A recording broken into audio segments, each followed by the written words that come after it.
আমরা মুসলমানরা আমাদের আল্লাহ, আমাদের রাসূল, আমাদের কোরআন, আমাদের কিবলা, আমাদের সবকিছু এক হওয়া সত্ত্বেও ছোটখাটো বিষয়কে নিয়ে আমরা আমাদের মধ্যকার বিভেদের প্রাচীরগুলোকে দাঁড় করিয়ে রেখেছি, যার কারণে আমরা গোটা বিশ্বে যেমন মার খাচ্ছি, আমাদের এই প্রিয় মাতৃভূমিতেও আমরা সংখ্যায় সবচেয়ে বেশি হয়েও আমরা কালচারালি মাইনরিটি হয়ে আছি, সংস্কৃতিতে আমরা সংখ্যালঘু হয়ে আছি। সব ক্ষেত্রে আমাদেরকে ইগনোর করা হয়। 4 লক্ষ মসজিদের দেশে 4 লক্ষ ইমাম আছেন, 4 লক্ষ মুয়াজ্জিন আছেন। এই মসজিদগুলো এদেশে এর নেটওয়ার্ক যতটা শক্তিশালী, এদেশের সকল রাজনৈতিক দলগুলোর নেটওয়ার্ককে যদি একত্র করা হয়, মসজিদগুলোর মতো এতটা শক্তিশালী নেটওয়ার্ক এদেশের সমাজে নাই। কিন্তু উলামা ইকরামকে ইগনোর করা হয়, মুসলমানদের ইগনোর করা হয়। এদেশের আইনে কোরআন এবং সুন্নাহ এদেশের মুসলমানদের ধ্যান ধারণাকে কখনো বিবেচনায় আনা হয় না। এই যে মুসলমানদের আজ দুরবস্থা, এর অন্যতম প্রধান কারণ হলো আমাদের হাজার হাজার ভাগে বিভক্তি। এই বিভক্তির দেয়ালগুলোকে তুলতে হবে কি হবে না? যদি হয় তাহলে আপনি নিজে থেকে শুরু করে দিন। আপনি যেই মতই লালন করেন না কেন, আপনার ভিন্ন মতের মুসলমানকে আপনি ভাই মনে করবেন, তার সাথে মুখ মিলাতে আপনার কষ্ট হবে না, তার সাথে বসতে আপনার অসুবিধা হবে না। ভিন্ন মতের আলেম, এক মতের আলেম আরেক মতের আলেমের সাথে বসতে অসুবিধা হবে না। এক মতের অনুসারী আরেক মতের অনুসারীকে ভাই বলতে অসুবিধা হবে না। আমরা সোশ্যাল মিডিয়াতে নিজেদের মধ্যে কামড়াকামড়ি করব না, নিজেদের মধ্যে আমরা ঝগড়া বিবাদ করব না।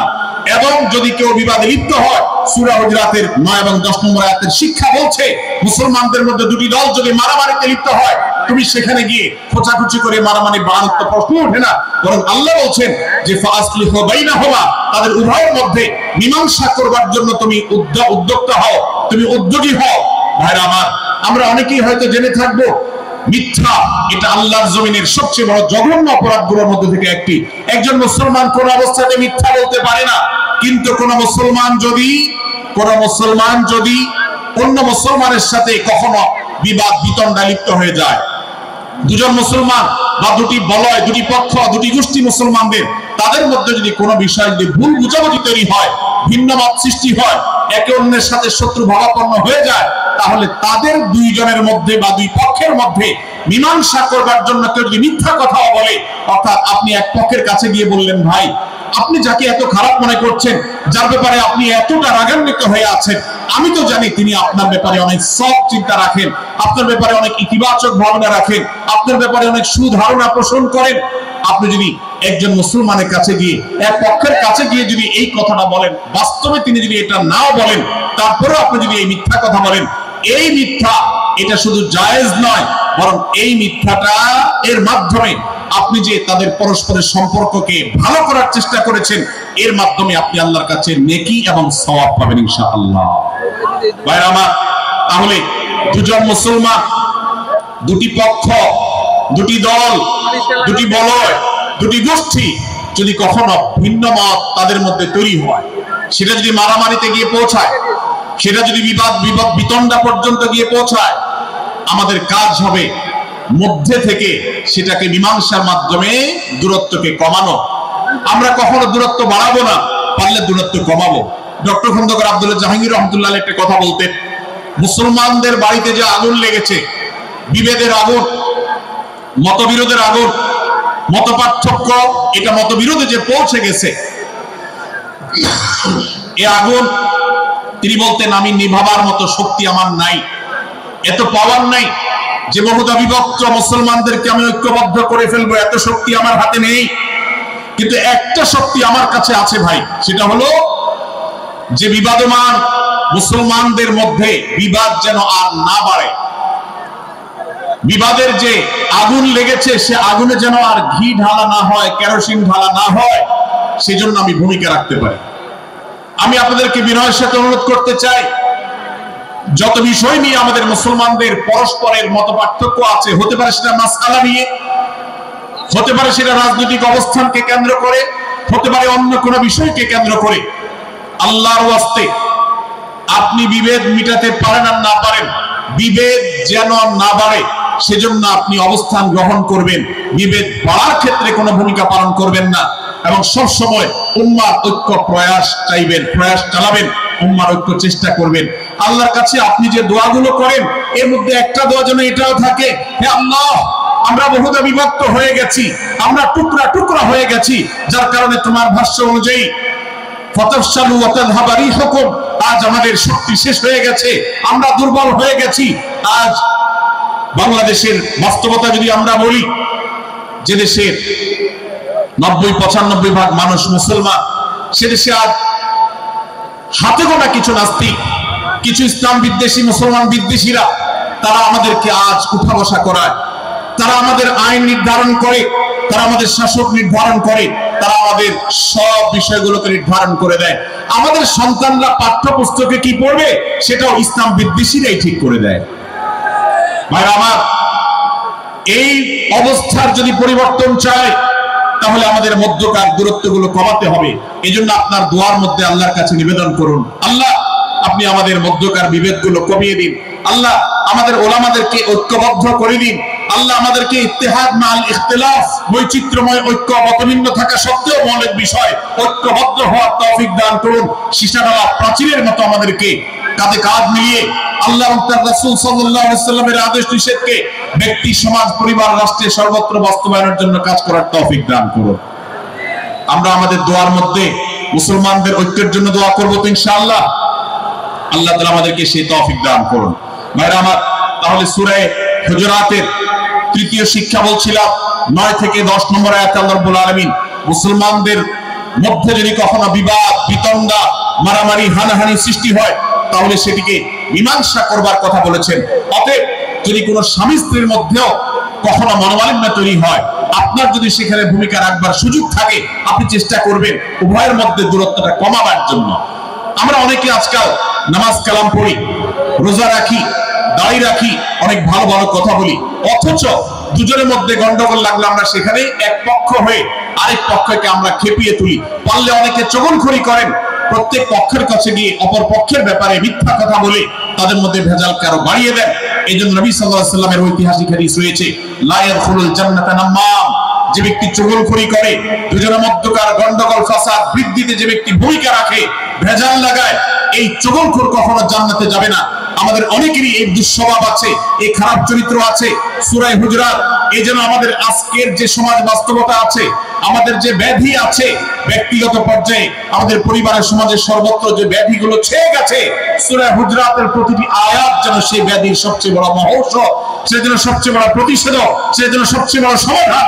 এই জন্য আমি বলেছি শুরুতে, আমার যদি আল্লাহ শক্তি সামর্থ্য দিতে, প্রত্যেক মুসলমানের হাতে পায়ে ধরে সূরা হুজুরাতের 18টি আয়াত, প্রত্যেকটি আয়াত আমি আমার মুসলমান ভাইদেরকে বলতাম, বারবার পড়ুন, বারবার পাঠ করুন, বোঝার চেষ্টা করুন, জীবনকে পরিবর্তন করুন। এদেশে নামাজি মুসলমান আপনি কম বেশি পাবেন, এদেশে রোজাদার মুসলমান কম বেশি পাবেন, এদেশে হজ আদায়কারী মুসলমান কম বেশি পাবেন, এদেশে তাসবিহরত মুসলমান কম বেশি পাবেন, কিন্তু এদেশে আচার আচরণ, কাজ কারবার, আখলাক এবং বান্দার হক এবং অধিকার, অন্যের অধিকার সংশ্লিষ্ট বিষয়ে সচেতন মুসলমান আপনি খুব বেশি পাবেন না। আর এই জন্যই আমাদের জান্নাতের পথে অনেক বড় অন্তরায় হয়ে আছে। আজ আমাদের চরিত্রগুলো নষ্ট হয়ে গেছে। আমরা নামে মুসলমান, আমরা চগলখড়ি করি, আমরা নামে মুসলমান, দুজনের মধ্যে গন্ডগোল সৃষ্টি করে দেই। গন্ডগোল আগে থেকে সৃষ্টি থাকলে সেটাকে বাড়াবার চেষ্টা করি। আমরা নামে মুসলমান, আমাদের শিষ্টাচার নেই, আদব নেই, লেহাজ নেই। এই জন্য সূরা হুজুরাতের প্রতিটি আয়াত আমাদেরকে শিক্ষা দেয়।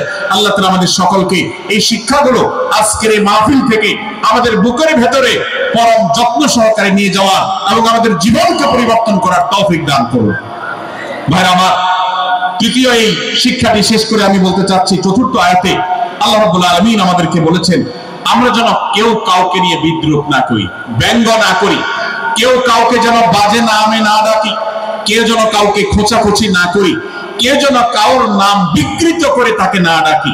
ভাইরা আমার, এই আয়াতটি আমি শুরুতে তেলাওয়াত করেছি। আল্লাহ বলেছেন, ইয়া আইয়ুহাল্লাযীনা আমানু লা ইয়াসখার কওমুম মিন কওমিন আসা আন ইয়াকুনু খায়রাম মিনহুম। হে ঈমানদারেরা, হে মুসলমানেরা, তোমাদের কেউ যেন অন্য কারোর নাম ধরে অন্য কাউকে ব্যঙ্গ, বিদ্রূপ, ঠাট্টা না করে। আমরা একে অন্যকে নিয়ে ঠাট্টা করি কি করি না? বিদ্রূপ করার লোক আমাদের মধ্যে আছে না নাই? ভাইরা আমার, জাগতিক বিষয় তো আছেই, এমনকি দুর্ভাগ্যজনক বাস্তবতা হলো ধর্মের নামে, ইসলামের নামে একদল মুসলমান অপর দল মুসলমানকে নিয়ে হাসি, ব্যঙ্গ, বিদ্রূপ, রাসাহাসি এবং নাম বিকৃত করা এবং খোঁচাখুচি করা, এই কাজগুলো আমাদের মধ্যে আছে না নাই? আমরা যারা ইসলামের খেদমত মনে করে আমার ভিন্ন মতের ভিন্ন দলের মুসলমানকে খোঁচাখুচি করি, আমরা যারা আল্লাহর খেদমত মনে করে ইসলামের সেবা মনে করে দাওয়াতের কাজ মনে করে ইসলাম প্রচার মনে করে ভিন্ন মতের অন্য দলের মুসলমানকে নিয়ে ব্যঙ্গ বিদ্রোহ আর হাসাহাসি করি, তাদেরকে সোশ্যাল মিডিয়াতে অনলাইনে অফলাইনে তুচ্ছ তাচ্ছিল্য করি, আল্লাহর শপথ করে বলছি এটা ইসলামের সেবা নয়, এটা হলো প্রবৃত্তির পূজা, এটা হলো আপনার নফসের পূজা, এটা হলো আপনার প্রবৃত্তির গোলামি করা, এটা আল্লাহর গোলামি নয়, এটা ইসলামের খেদমত নয়, এটা ইসলামের 12টা বাজানো।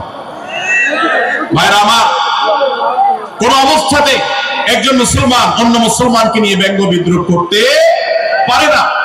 আমার মুসলমান ভাই যদি কোনো ভুল কথা বলে, ভুল কাজ করে, আমি যথাযথ নিয়মে তাকে সংশোধনের চেষ্টা করব, সমালোচনা করার দরকার হলে সেটাও করব, কিন্তু হাসাহাসি নয়, বিদ্রুপ নয়, ব্যঙ্গ করা নয়। আজ আমাদের তরুণদের মধ্যে এটা একটা আর্টে পরিণত হয়েছে। আপনারা রোস্টিং ভিডিওর কথা কম বেশি সবাই জেনে থাকবেন। রোস্টিং ভিডিওর কথা আপনারা জানেন কি জানেন না? ভাইরা আমার, রোস্টিং ভিডিও নামটা দেখেন, অর্থাৎ কাউকে রোস্ট করা। আমরা মুরগি রোস্ট করার কথা জানি, এখন মানুষ রোস্ট করার সিস্টেম শুরু হয়েছে। একজন মানুষের কোন ভুল কিছু পেয়েছেন, অবশ্যই আপনি সমালোচনা করবেন। আপনি একজন মুসলমান হিসেবে জানতে হবে কারোর ভুলের সমালোচনার মূলনীতি আছে, মূলনীতি আছে না নেই। কোরআন এবং সুন্নাহর বাতানো যে প্রিন্সিপাল, সেটাকে লক্ষ্য করে, সেটাকে আমলে নিয়ে, সেটাকে ধরে ধরে যদি আপনি সমালোচনা না করেন, তাহলে আপনার এই সমালোচনা এটাই আপনাকে জাহান্নামে নেওয়ার কারণ হতে পারে। ভাইরা আমার, আপনি কাউকে রোস্ট করার নামে, কাউকে সমালোচনা করার নামে, হতে পারে কেউ ভুল করেছেন, কিন্তু সেটা করতে গিয়ে যদি তার অধিকার নষ্ট করেন, আপনি সীমা ছাড়িয়ে চলে যান, আপনি যদি ব্যঙ্গ বিদ্রোহ করে হারামের পর্যায়ে চলে যান, তাহলে সূরা হুজরাতের আয়াতের আলোকে আপনি কবিরা গুনাহে লিপ্ত হলেন। আমরা অনেকে আছি যে ব্যক্তিগত পর্যায়ে এই বিদ্রোহ করাটাকে আমরা কোনো বিষয় মনে করছি। সোশ্যাল মিডিয়াতে অনেকগুলো ভিডিও ক্লিপ আছে, আপনাদের চোখে নিশ্চয়ই পড়েছে, আমার চোখে বহু পড়েছে, যে অনেক সময় দেখা যায় বিনোদনের নামে কাউকে খোঁচাখুচি করা, কাউকে অপমান করা, কাউকে হয়তো ধাক্কা দিয়ে পানি দিয়ে ফেলে দেয়া, কাউকে কষ্ট দেয়া, কাউকে হয়তো প্রতারিত করা, এটাকে আমরা এনজয় করি। অনেক ভিডিও ক্লিপে দেখা যায় এভাবে কাউকে কোনোভাবে অপমানিত করে, কাউকে কোনোভাবে ধোঁকা দিয়ে বোকা বানিয়ে আমরা এনজয় করি, আমরা হাসাহাসি করি। আমাদের রুচি নষ্ট হতে হতে আজ এই পর্যায়ে এসেছে যে এটা আমাদের এনজয়ের বিষয় হয়েছে, এটা আমাদের আনন্দের বিষয় হয়েছে। ভাইরা আমার, সূরা হুজরাতের এই আয়াত, অর্থাৎ 11 নম্বর আয়াত, এই আয়াত বলছে আমাদের জন্য কোন মুসলমানকে, কোন মানুষকে ব্যঙ্গ বিদ্রোহ করা হারাম। কোন মুসলমানকে ব্যঙ্গ বিদ্রোহ করা কি হারাম। অতএব আপনি রসিকতা করে যদি কারোর সাথে ব্যঙ্গ বিদ্রোহ করেন এবং সেটা যদি তার মনে কষ্ট হওয়ার কারণ হয়, তিনি যদি সমাজের মানুষের কাছে হেয় প্রতিপন্ন হন, তাহলে ইসলামী শরীয়তের দৃষ্টিকোণ থেকে সারা বিশ্বের সমস্ত ওলামাদের ঐক্যমতে সেটা হারাম। আমরা চুরি করা হারাম জানি, আমরা ডাকাতি করা হারাম জানি, আমরা মাদক সেবন করা হারাম জানি, আমরা নামাজ ত্যাগ করা হারাম জানি। এই সমস্ত হারাম থেকে আমরা অনেকেই বেঁচে থাকি, কিন্তু আমি আমার মুসলমান ভাইয়ের চরিত্র হনন করছি, শুধুমাত্র সাধারণ জীবনযাত্রার ক্ষেত্রে করছি তা নয়, এমনকি ধর্মের নামে, ইসলাম প্রচারের নামে, দাওয়াতের নামে আমরা আমাদের প্রতিপক্ষ মুসলমান ভাইকে নিয়ে অনেক সময় ব্যঙ্গ বিদ্রোহ করি, হাসাহাসি করি, তাকে ছোট করি, তাচ্ছিল্য করি, হেয় করি, তার সম্মানহানি করি। আমরা জানি না আমাদের প্রিয় নবী সাল্লাল্লাহু আলাইহি ওয়াসাল্লাম এর একটা হাদিস আমাদের সামনে রয়েছে, সহিহ মুসলিমে বর্ণিত হয়েছে। নবী করিম সাল্লাল্লাহু আলাইহি ওয়াসাল্লামের এই হাদিস আজ সবচেয়ে অসহায় হাদিস। অসহায় হাদিস এই জন্য বললাম যে আজকের এই হাদিসের উপরে কেউ আমল করে না, এই হাদিসটাকে কেউ পাত্তা দেয় না, এই হাদিসকে কেউ গুরুত্ব দেয় না, অথচ এই হাদিস প্রত্যেক মুসলমানের বুকে বুকে ঝুলিয়ে রাখা দরকার। এই হাদিস আমাদের ঘরে ঘরে ঝুলানো দরকার, এই হাদিস আমাদের অফিসগুলোতে শোভা পাওয়া দরকার, এই হাদিস আমাদের জীবনে বাস্তবায়ন হওয়া দরকার। নবী করিম সাল্লাল্লাহু আলাইহি ওয়াসাল্লাম সেই হাদিস বর্ণনা করেছেন। আবু হুরায়রা রাদিয়াল্লাহু তাআলা আনহু তিনি বলেছেন, লা তাহাসাদু, লা তাহাসাদু, হে মুসলমানরা, তোমরা কেউ কাউকে কখনো হিংসা করবে না, কেউ কাউকে হিংসা করবে না। আমাদের মধ্যে হিংসা আছে না নাই? হিংসা আছে না নাই? আমরা একে অন্যকে হিংসা করি। একদল মুসলমান অন্য দল মুসলমানকে হিংসা করে, কেউ কারো ভালো দেখতে পারে না। ভাইরা আমার, আল্লাহ নবী বলেছেন লা তাহাসাদু, তোমরা একে অন্যকে হিংসা করো না। ওয়ালা তানাজাসু, কেনা বেচা করতে গিয়ে কেউ কাউকে ধোঁকা দিও না, প্রতারণা করো না। ওয়ালা তাবাগাদু, তোমরা একে অন্যের সাথে শত্রুতা বিদ্বেষ পোষণ করবে না। ওয়ালা তাদাবারু, তোমাদের কেউ যেন কারোর পেছনে লেগে না থাকে, কাউকে অবজ্ঞা যেন না করে। ওয়ালা ইয়াবি আহাদুকুম আলা বাই'i আখিহি, এবং তোমাদের কেউ যেন আরেকজনের কেনাবেচার উপরে সেখানে ইন্টারফেয়ার করে সে যেন সেখানে কোন প্রকার ক্ষতিগ্রস্ত কাউকে না করে। ওয়াকুনু ইবাদাল্লাহি ইখওয়ানা, হে মুসলমানরা তোমরা আল্লাহর বান্দা ভাই ভাই হয়ে থাকো। তোমাদের মধ্যে মত পার্থক্য থাকো, দলগত মত পার্থক্য, অবস্থানগত মত পার্থক্য, ধর্মগত মত পার্থক্য, মাযহাব মাসলাকগত মত পার্থক্য থাকো, কিন্তু তোমরা আল্লাহর বান্দা ভাই ভাই হয়ে থাকো। এক দলের মুসলমানকে আল্লাহ তাআলা ভাই ভাই হতে বলেন নাই, এক গ্রুপের মুসলমানকে আল্লাহ ভাই ভাই হতে বলেন নাই, এক দলের মুসলমানকে আল্লাহ ভাই ভাই হতে বলেন নাই, নিজ দলের মুসলমানের সাথে আল্লাহ ভাই ভাই থাকতে বলেন নাই। আল্লাহ বলেছেন সকল মুসলমানদের সাথে ভাই ভাই হয়ে থাকার জন্য, ভ্রাতৃত্বের বন্ধনে থাকার জন্য। এইজন্য আল্লাহ নবী সাল্লাল্লাহু আলাইহি ওয়াসাল্লাম সেই নির্দেশ করেছেন। আল্লাহ নবী সাল্লাল্লাহু আলাইহি ওয়াসাল্লাম আরো বলেছেন, আল মুসলিমু আখুল মুসলিম, মুসলমান মুসলমানের ভাই, লা ইয়াজলিমুহু ওয়ালা ইয়াখযুলুহু, কোন মুসলমান কোন মুসলমানকে জুলুম করতে পারে না, তার আইল ঠেলতে পারে না, তার জমি দখল করতে পারে না, তার অধিকার নষ্ট করতে পারে না, তাকে কথা দিয়ে অত্যাচার করতে পারে না। ওয়ালা ইয়াখযুলুহু, তাকে অপমানিত করতে পারে না, লাঞ্ছিত করতে পারে না। ওয়ালা ইয়াকযিবুহু, তার সাথে মিথ্যা বলতে পারে না। ওয়ালা ইয়াফকিরুহু, তাকে তাচ্ছিল্য করতে পারে না। আত্তাকওয়া হাহুনা, আত্তাকওয়া হাহুনা, আত্তাকওয়া হাহুনা। নবীজি তিনবার নিজের বুকের দিকে তাকিয়ে দেখিয়েছেন, তাকওয়া এখানে, তাকওয়া এখানে, তাকওয়া এখানে। আমাদের অন্তরকে ভালো করতে হবে, সমস্ত মুসলমানদের জন্য উদার হতে হবে, কলিজাকে বড় করতে হবে, মনটাকে ব্রড করতে হবে, প্রশস্ত করতে হবে, অন্য মুসলমানকে ভাই মনে করতে হবে। কোন ভিন্ন মতের মুসলমানের সাথে শত্রুতা পোষণ করা যাবে না। ভাইরা আমার, অতএব এই হাদিসকে সামনে রেখে এই হাদিসের শেষ অংশে নবী সাল্লাল্লাহু আলাইহি ওয়াসাল্লাম বলেছেন, আল মুসলিমু কুল্লুল মুসলিমি আলাল মুসলিমি হারামুন দামুহু ওয়া মালুহু ওয়া ইরদুহু। এক মুসলমানের জন্য অন্য মুসলমানের তিনটি জিনিসকে আল্লাহ তাআলা হারাম করে দিয়েছেন। কোন মুসলমানের রক্ত এটা প্রবাহিত করা, কাউকে হত্যা করা যেরকম হারাম, কোন মুসলমানের সম্পদ অন্যায়ভাবে আপনি ভোগ করবেন, দখল করবেন, মেরে দিবেন, এটা হারাম। ঠিক একইভাবে কোন মুসলমানের সম্মান নষ্ট করবেন, ইজ্জত নষ্ট করবেন, সম্মান নষ্ট করবেন, অপমান করবেন, এটাকে আল্লাহ তাআলা হারাম করেছেন। আল্লাহ তাআলা আমাদের সবাইকে অন্য মুসলমানদের ব্যাপারে এরকম দায়িত্বশীল ভূমিকা রাখার তৌফিক দান করুন, বলুন আমিন। ভাইরা আমার, সূরা হুজুরাতের 4 নম্বর আয়াতের এই শিক্ষাকে ধারণ করে আমরা কারোর প্রতি ব্যঙ্গাত্মক আচরণ করব না। অনেক মুসলমান আছেন অন্য মুসলমানদের নাম ধরে ধরে বিদ্রুপ ব্যঙ্গ করেন, নাম বিকৃত করেন। অনেক সময় আমরা রসিকতা করেও আমাদের অনেকের নাম বিকৃত করি। আল্লাহ সুবহানাহু ওয়া তাআলা এটাকে হারাম করেছেন। এমনকি নবী সাল্লাল্লাহু আলাইহি ওয়াসাল্লাম বলেছেন, লা তাকুল লিকাসিরিন ইয়া কাসিরু, কোন খাটো বা বেটে মানুষকে হে বেটে, হে খাটো এরকম বলে দেখো না। নবী সাল্লাল্লাহু আলাইহি ওয়াসাল্লাম বলেছেন, এভাবে ডাকলে তিনি অপমানিত হন। আল্লাহ তাকে এভাবে সৃষ্টি করেছেন। আমরা অনেক সময় দেখা যায় একে অন্যকে খোঁচা মারতে গিয়ে তার গায়ের রং কালো হলে, তিনি দেখতে আকারে ছোট হলে তাকে আমরা ব্যঙ্গ করি, বিদ্রুপ করি, তাকে আমরা তাচ্ছিল্য করি, তাকে আমরা অপমান করি, তাকে আমরা অপদস্থ করি। ভাইরা আমার, এটা আমাদের জন্য হারাম। আমি আবার বলছি, চুরি হারাম আমরা জানি, ডাকাতি হারাম আমরা জানি, আমরা অন্যান্য হারামের কথা জানি, কিন্তু এই যে এক মুসলমান অন্য মুসলমানের অধিকার নষ্ট করা হারাম, এটা আমরা জানি না। এক মুসলমান মুসলমানের নাম বিকৃত করা হারাম, এটা আমরা জানি না।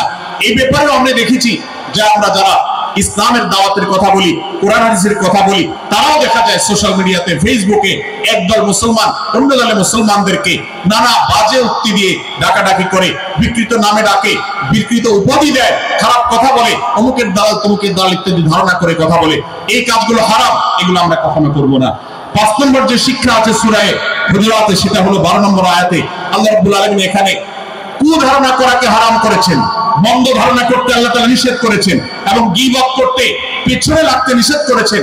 ভাইরা আমার, এই একটি আয়াত অর্থাৎ সূরা হুজুরাতের 12 নম্বর আয়াত, এই আয়াতটি শিক্ষা ধারণ করে যদি আমরা আমাদেরকে শুধরাতে পারি, সংশোধন করতে পারি, তাহলে ইসলামের মেইন যে কাজগুলো আছে, ঈমানকে বিশুদ্ধ করা এবং শিরক মুক্ত ঈমান আনা, 5 ওয়াক্ত নামাজ পড়ার পর, বান্দার হক আদায়ের পর, এই আয়াতটির উপর আমল করলে আপনার জান্নাতে যাওয়ার সবচেয়ে বড় বাধা দূর হয়ে যাবে ইনশাআল্লাহ। ভাইরা আমার, যে আয়াত আল্লাহ তাআলা আমাদেরকে কারো প্রতি মন্দ ধারণা করতে নিষেধ করেছেন, গীবত করতে নিষেধ করেছেন, কারো পেছনে লাগালাই করতে নিষেধ করেছেন। সে আয়াতে আল্লাহ রাব্বুল আলামিন বলেছেন, ইয়া আইয়ুহাল্লাযীনা আমানু ইজতানিবু কাসীরাম মিনায-যান্ব, হে ঈমানদারেরা, হে